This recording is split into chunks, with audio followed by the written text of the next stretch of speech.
This video is for teachers looking for an overview or some modification ideas for Day 11 of Unit 4 of the United States History curriculum, which focuses on the question, did the roles and status of women change as a result of World War II, with the objective of students being able to develop an understanding of how World War I affected the roles and status of women, and evaluate and select a primary source that most reliably provides accurate and useful evidence about the experience of women during war. To introduce the content to the students, review the concept of total war, and then preview the lesson by drawing the students' attention to this sentence in particular. To gain more content knowledge about this, they will first watch this video and then read this secondary source. Afterwards, they are going to be asked to answer these questions, which you may want to preview with them ahead of time so they know what to look for. Additionally, if you want to use these as a check for understanding of the content before moving forward, that might also be a good idea too, since there is a nice progression of the questions. This first question is clearly meant to show you their general understanding of the topic. The second one is more nuanced, asking them to look at it through the lenses of class and race. And this third one, it's open-ended, and because of this, you might view it as an opportunity for student-to-student discussion among your synchronous students. One option could be to have the students post their hypotheses on a discussion board or a note-sharing site. If possible, try to set this up so the postings are anonymous. Then give the students sufficient time to read the predictions and explanations of their peers, and instruct them to identify one that is not their own that really resonated with them. After which, arrange them into pairs in breakout rooms, where they will share their selection and explanation with their partner. Encourage the partners to respond with either why they like that selection or how something they heard expanded their knowledge or understanding about this. If you want to extend this to your asynchronous students, you can post these questions on a site such as Flipgrid and have the students upload their video responses and then instruct them to also respond to those of their peers. The lesson now transitions to the second segment, where the students are going to be working with 3 primary sources, each that is going to provide a slightly different and unique insight into the impact of World War I on the roles and status of women. They will then complete a modified version of the sourcing and reliability tool for each, and after doing this for all 3, they are going to incorporate their findings into 2 culminating prompts that are going to require them to think critically about these images. Since they will be assessing the reliability of 3 images, and since this also is such an integral component of the lesson, you definitely want to check their ability to do this after the first one. Depending on the unique needs and strengths of your students, you may consider doing the first one as a think aloud model with them, whereby you verbally walk them through your analysis of the image, then your reliability assessment, and you might even support it with visuals such as these. If necessary, you can even go as far as to continue the modeling through your entry of the material into this table. You know your students best, and knowing that they will be doing this independently for 2 more images, use your professional discretion when deciding how much support they may need.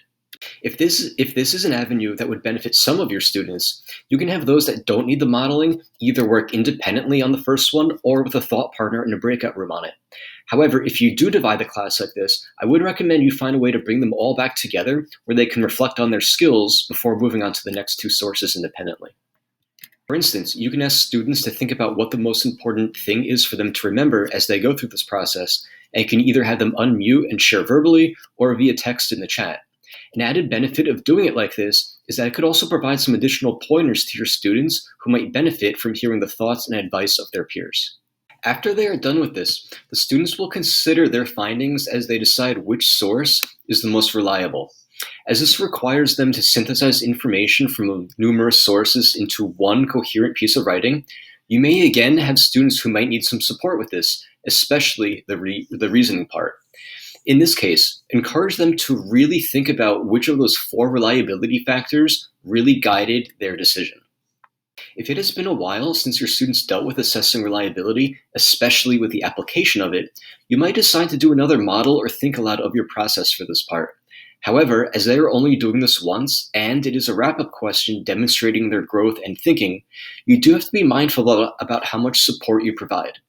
For instance, when thinking about which students would really benefit from targeted guidance getting started with this question, I might be thinking about any check for understanding responses up to this point in the lesson indicative of this, as well as students who I already know struggle with multi-step or analytical writing.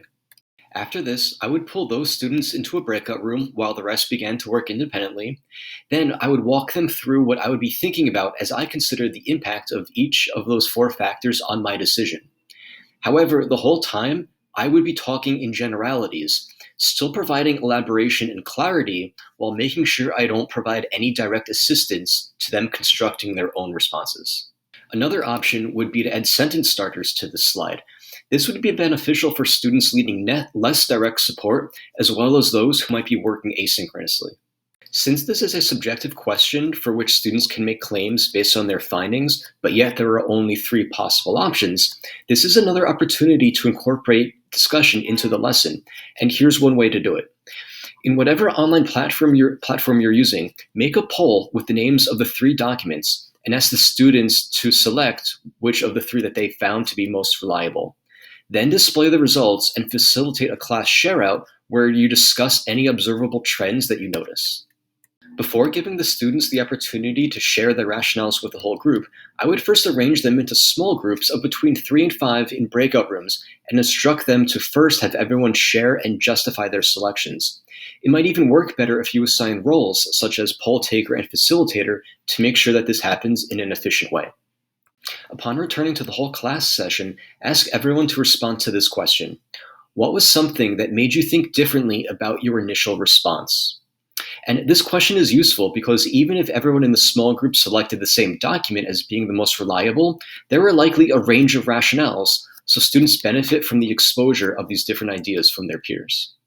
The lesson ends with this check for understanding, which requires students to connect their reliability analyses to a larger issue commonly faced by historians. What if my primary sources provide different information for me to interpret? And how should my assessment of each's reliability impact my thinking?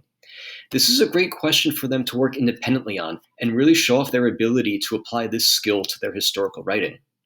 Again, just like with the wrap-up question, you could provide sentence starters for any synchronous or asynchronous students that might need it. Time permitting, you could also do a modified exit ticket where students share their decision before exiting the session.